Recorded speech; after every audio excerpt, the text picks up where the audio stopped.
नमस्कार दोस्तों, स्वागत है आपका हमारे खास चुनावी बुलेटिन में। स्वागत है आपका हमारे चैनल पर। बिहार के चुनावी रण में अब तक का सबसे बड़ा पॉलिटिकल मूव होने जा रहा है। दिल्ली और यूपी की सत्ता पर धमाकेदार प्रदर्शन के बाद अब सबकी निगाहें एक ऐसे चेहरे पर टिकी हैं जिनकी मौजूदगी मात्र ही चुनावी हवा का रुख बदलने की ताकत रखती है। जी हां, हम बात कर रहे हैं उत्तर प्रदेश के फायर ब्रांड मुख्यमंत्री योगी आदित्यनाथ की। दोस्तों, बिहार में 6 और 11 नवंबर को मतदान होना है और इस महासंग्राम से ठीक पहले बीजेपी अपने सबसे बड़े जन आकर्षक उम्मीदवार को चुनावी मैदान में उतारने की तैयारी कर रही है। जी हां, सूत्रों के मुताबिक अकेले योगी आदित्यनाथ के लिए उम्मीदवारों की तरफ से इतनी जबरदस्त मांग आ रही है कि वह बिहार में कम से कम 20 रैलियों को संबोधित करने जा रहे हैं इस बिहार के इलेक्शन में, जहां 6 और 11 नवंबर को मतदान होने हैं। दोस्तों, आज हम आपको बताएंगे कि क्यों योगी आदित्यनाथ की डिमांड बिहार में इतनी ज्यादा है। 2020 के चुनाव में उनका स्ट्राइक रेट क्या रहा था और इस बार उनकी आक्रामक रणनीति बीजेपी को कितनी सीटें दिला सकती है। तो बने रहिए हमारे साथ, क्योंकि बिहार की सियासत में योगी के आगमन का मतलब है चुनावी तूफान। तो बीजेपी के सूत्रों ने बताया कि पार्टी को योगी की रैलियों के लिए उम्मीदवारों की तरफ से भारी मांग मिल रही है। यह मांग यूं ही नहीं है, इसके पीछे ठोस राजनीतिक समीकरण और योगी का सिद्ध किया हुआ चुनावी प्रभाव भी है। सबसे पहले भौगोलिक और सांस्कृतिक जुड़ाव को समझिए। योगी आदित्यनाथ की सबसे ज्यादा डिमांड मध्य और उत्तरी बिहार में है। ये वो इलाका है जहां हिंदू और मुसलमान दोनों की जनसंख्या का घनत्व ज्यादा है। ये इलाका मुख्यतः ग्रामीण है, यहाँ युवा आबादी अधिक है और यहाँ भोजपुरी, मैथिली और मगही जैसी भाषाएं बोली जाती हैं। उत्तर बिहार, खासकर बात करें अगर पूर्णिया के आसपास के इलाकों की, तो यहाँ मुस्लिम आबादी का बड़ा हिस्सा बसता है।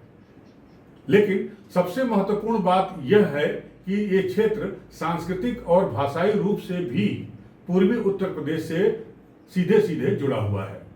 उत्तर प्रदेश से सटे होने के कारण यहाँ के मतदाताओं में योगी को लेकर एक स्वाभाविक जुड़ाव महसूस होता है। उनकी भाषा, उनका अंदाज, उनका सांस्कृतिक आख्यान पूर्वी उत्तर प्रदेश और उत्तरी बिहार के सामाजिक राजनीतिक ताने बाने से मेल भी खाता है। आपको बता दें, योगी बीजेपी के लिए सिर्फ एक स्टार प्रचारक नहीं है, वह पार्टी के सबसे प्रमुख भगवा शुभंकर भी है। उनकी अथक आक्रामक चुनावी रणनीति मुख्यतः हिंदुत्व पर ही केंद्रित होती है। उनकी रैलियों से अपेक्षा की जाती है कि वे राष्ट्रीयता का जोश जगाएं और उसे अपने विशिष्ट धार्मिक सांस्कृतिक आख्यान के साथ मिला दें। इसके अलावा वह एक ऐसे राजनेता हैं जिनका नाम सुनते ही विरोधी खेमे, खासकर लालू प्रसाद यादव की राष्ट्रीय जनता दल आरजेडी और कांग्रेस की पिछली सरकारों के कथित भ्रष्टाचार की यादें ताजा हो जाती हैं। सूत्रों ने यह भी बताया है कि योगी अपनी रैलियों में यूपी के शासन मॉडल को प्रमुखता से भी रखेंगे, जिस मॉडल का श्रेय उन्हें 2022 के यूपी विधानसभा चुनाव में लगातार दूसरी बार सत्ता में लाने के लिए दिया जाता है। दोस्तों, हम आपके लिए निष्पक्ष, सच्ची और संतुलित खबरें यानी बैलेंस खबरें लाते हैं। इस जिम्मेदारी को आगे बढ़ाने के लिए हमें आपके आर्थिक सहयोग की आवश्यकता है। कृपया स्क्रीन पर दिख रहे QR कोड को स्कैन करके चैनल को अपना सहयोग दें। आपका हर सहयोग हमें और हमारी टीम को मजबूत बनाता है। धन्यवाद। तो दोस्तों, आपको बता दें, 2020 में बीजेपी ने अपनी कुल सीटों में एक बड़ा हिस्सा उन्हीं क्षेत्रों से जीता था जहां योगी ने प्रचार किया था। यह आंकड़ा स्पष्ट करता है कि योगी की रैलियां सिर्फ भीड़ जुटाने के लिए नहीं होती, बल्कि ये वोटों को बीजेपी के पक्ष में बदलने की ताकत भी रखती है।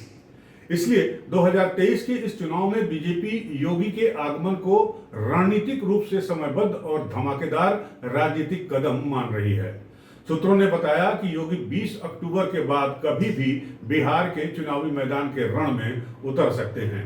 उनकी प्रस्तावित एंट्री ऐसे समय में होगी जब बीजेपी पहले ही यूपी के उप मुख्यमंत्री केशव प्रसाद मौर्य जैसे वरिष्ठ पदाधिकारियों को बिहार के चुनावी मैदान में उतारकर चुनावी सरगर्मी बढ़ा चुकी है। तो दोस्तों, आपको ये भी बता दें कि योगी आदित्यनाथ को चुनने का एक और प्रमुख कारण है दिल्ली चुनाव में उनका अभूतपूर्व प्रभाव। इस साल की शुरुआत में हुए दिल्ली के चुनाव में बीजेपी ने एक आश्चर्यजनक प्रदर्शन करते हुए 48 सीटें जीती और आम आदमी पार्टी की सरकार को उखाड़ फेंका था। उस जीत का एक बड़ा श्रेय योगी आदित्यनाथ के आक्रामक प्रचार अभियान को भी दिया जाता है। उन्होंने वहां भी हिंदुत्व और राष्ट्रवादी बयानबाजी के जरिए पार्टी के लिए एक नई जमीन तैयार की थी।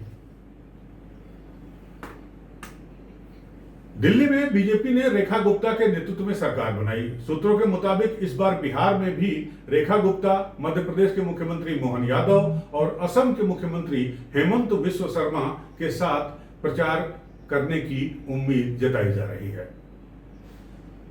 ये बीजेपी की एक बड़ी रणनीति का हिस्सा है। एक तरफ प्रधानमंत्री नरेंद्र मोदी की लोकप्रियता है, जो बीजेपी के लिए सबसे बड़ा ड्राइविंग फोर्स है। वहीं दूसरी तरफ योगी आदित्यनाथ जैसे जमीन से जुड़े आक्रामक वक्ता भी हैं, जो स्थानीय सांस्कृतिक और धार्मिक भावनाओं को भुनाने में माहिर हैं। कुल मिलाकर बीजेपी के पास मुख्यमंत्रियों और सांसदों सहित प्रमुख पार्टी पदाधिकारियों की एक लंबी सूची है, लेकिन इनमें से योगी का कद सबसे बड़ा है। तो दोस्तों, बिहार के रण क्षेत्र में पहले ही प्रधानमंत्री नरेंद्र मोदी, मुख्यमंत्री नीतीश कुमार की जोड़ी स्पीड पकड़ चुकी है। उत्तर प्रदेश के पूर्व मंत्री और इलाहाबाद पश्चिम से विधायक सिद्धार्थनाथ सिंह, जो बिहार में इन दिनों डेरा डाले हुए हैं, उन्होंने इस बात पर जोर दिया है कि प्रधानमंत्री मोदी की बढ़ती लोकप्रियता को लेकर बिहार में उत्साह में और तेजी आने की उम्मीद है।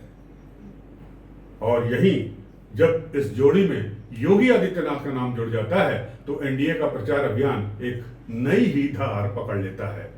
यह सिर्फ चुनावी रैलियां नहीं है, ये एक मजबूत राष्ट्रवादी राजनीतिक आख्यान है, जो बीजेपी को बिहार में अपने लक्ष्य तक पहुंचाने की ताकत रखता है। 2020 के 17 जिलों से लेकर इस बार की 20 रैलियों तक योगी आदित्यनाथ का बिहार दौरा बीजेपी के लिए एक गेम चेंजर साबित हो सकता है। तो दोस्तों, बिहार के इस चुनावी संग्राम से जुड़ी हर छोटी बड़ी अपडेट के लिए देखते रहिए हमारा चैनल। हमें दीजिए इजाजत। को हमारा ये वीडियो अच्छा लगा है तो हमारे वीडियो को लाइक करें, शेयर करें और हमारे चैनल को सब्सक्राइब करना ना भूलें। साथ ही हमारे वीडियो के डिस्क्रिप्शन में दिए गए कुछ लिंक एफिलिएट लिंक हैं। अगर आप इन पर क्लिक करके कुछ खरीदारी करते हैं तो हमें बिना आपके अतिरिक्त खर्च के थोड़ा कमीशन मिल सकता है। ये हमारे चैनल को सपोर्ट करेगा और आपके सहयोग के लिए बहुत बहुत धन्यवाद। मिलते हैं अगले वीडियो में, तब तक के लिए नमस्कार, जय हिंद।